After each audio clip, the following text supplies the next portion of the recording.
Listen, a horse, it's like you're not focusing on me. It's like a horse is a horse. Of course.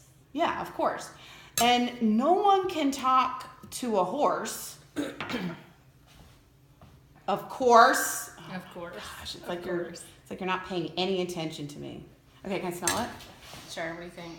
I don't now, know. citrus is the goal. That's nice. That actually smells like a... That does smell like a... Ooh, it smells like a... I'm short on grapefruit, but it's okay. Oh, I just you know what added extra lime to compensate. It's almost going like margarita or like a gin and tonic with lime. Yeah. Sorry, I'm having problems. So I think that's gonna do it. Just have to get this. But let me just really say really quickly about the equine assisted therapy, because this is already 13 minutes. Oh, yes. No, not that it matters, but it was really interesting because when the horses are trying to check you out, because they got to figure out their surroundings first, they have to assess first the safety, because I guess they're prey. So they're constantly seeing everything as, I got to check you out first until I know what you are. And when they're still trying to figure it out, they're more standoffish, especially if you come into their pen versus if they come to you. Anyway, it's a whole interesting, like the psychology of it's very interesting. But she was saying that now they try to understand you with their right eye. Like they're looking and doing other things with their left eye, but they're trying to like almost read you with their right eye. I thought that was really cool. So then a lot of different times the horse would come right up to you, just their right eye. Oh, yeah, they're big. And I also read, so it's really interesting. They're looking right at you. Yeah. Really powerfully. And so two things like about into your soul. So two things about horses' eyes that I learned afterwards is that they have about 99% vision all the way around. Oh wow. Because of so they only have like a very small part in the front and in the very back of their head that they can't see. And they also have the largest eyes. The research said spheres of any land animal. So their eyes are larger. They are larger proportionally to their bodies. So therefore the stuff that they see is proportionally larger as well. So they might see like a little dog coming, but it's projected toward them because of the size of their retina.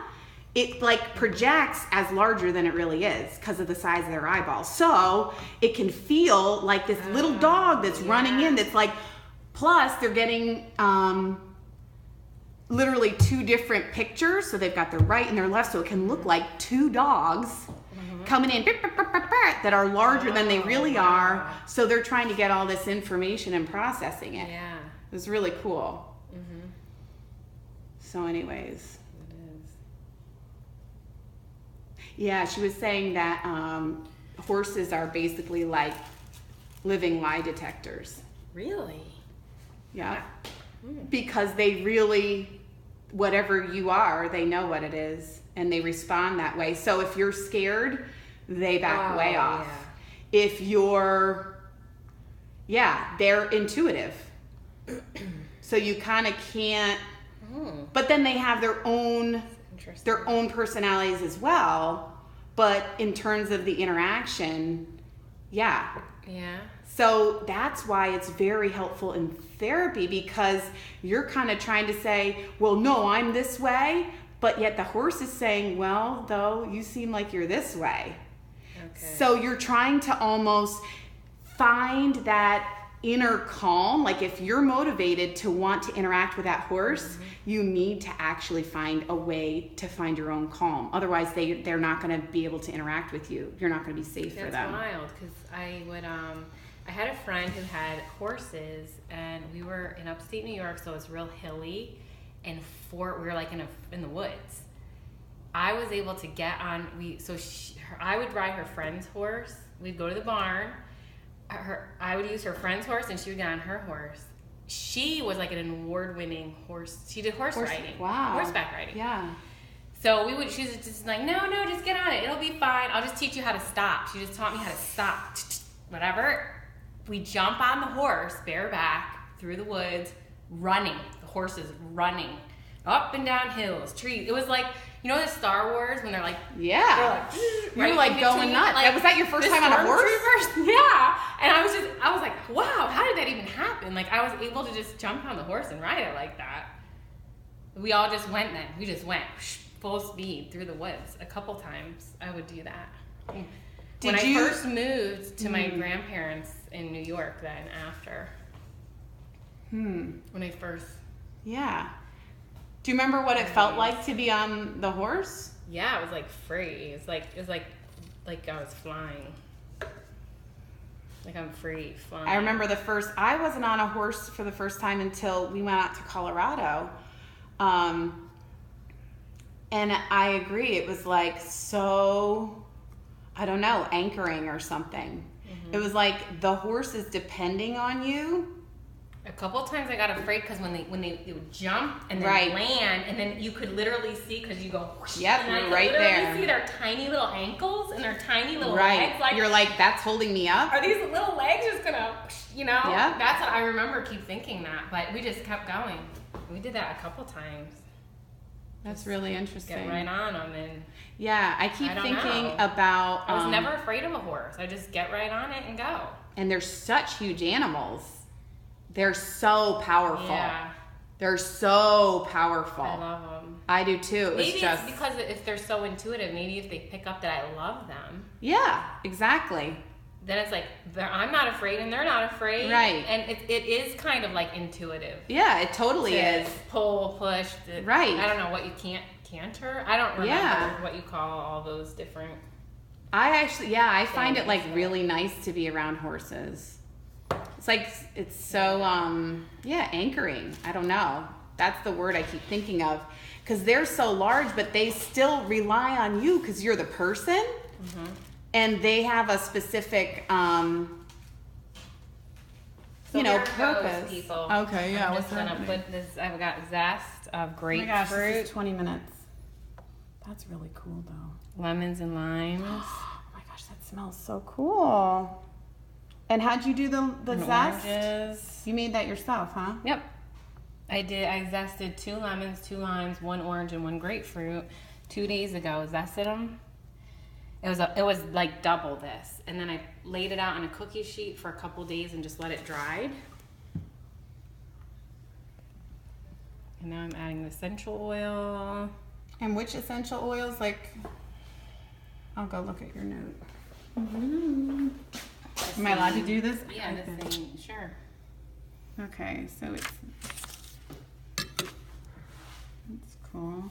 And then this is. So yeah, I just want to totally overdo it with the oils, but I don't know. I think I'll just keep it like this. Meaning not add more oils? Yeah, I'm just gonna keep it here and just see what happens. Because if you add too many oils, you're thinking what? I don't know. It could just be too like not soapy enough, almost? No, I just don't want it to be overkill with the scent. Mm-hmm. So I'm just going to do 1 little batch of these little soaps, and then I'm going to pour the rest in my loaf pan. That's what that's called anyway.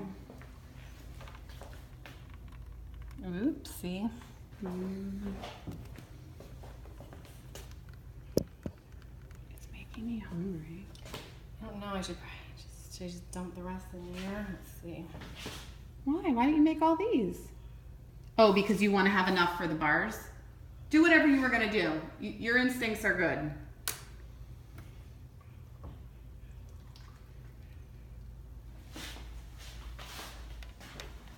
And now tell me about this thing here. What here? Yeah. The loaf pan? Oh, it's a loaf pan. Well, it's called a loaf pan, and it's a soap mold. So I'm gonna let this sit here for 2 days to cure. This is all gonna sit in my favorite band. All the soap, the soap is gonna sit in these molds for 2 days to cure, and then I'm gonna pop them out. and let them cure for another couple days, and then they'll be ready. Now this right here is gonna open up. This opens up on both sides. You know what? Screw it. Well, it cures. Get it? Do you get it? Yeah. That wasn't a real laugh. That's so great. So then once I pop this out of the loaf pan, I'm going to take my soap cutter, and then I can just figure out how big or small I want them, and then I can just slice them with the soap cutter. And what sound are you going to make when you pretend like you're going to cut them? Like what are you? Hi-ya! No. Like you usually are like when you're cooking, you're like, and I didn't hear you make a sound, and that was, no. Yeah, go ahead. No, nothing? I'm not feeling it for some reason. Force it. Like if you had to force it.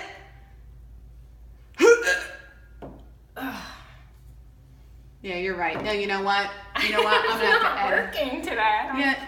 Today? Oh, like normally you could come up with something hilarious. I'm guessing you're gonna try to blame it on me now. Ooh, smell the glass it was in. Wait, let me smell. Wow. Good, right? Oh, that is really good. I'm trying to think of what it is. Bath. No, it's something else really good. I can't stop smelling that. Okay. It's the lime I'm smelling. It's so good. Pow. Ooh. Pow.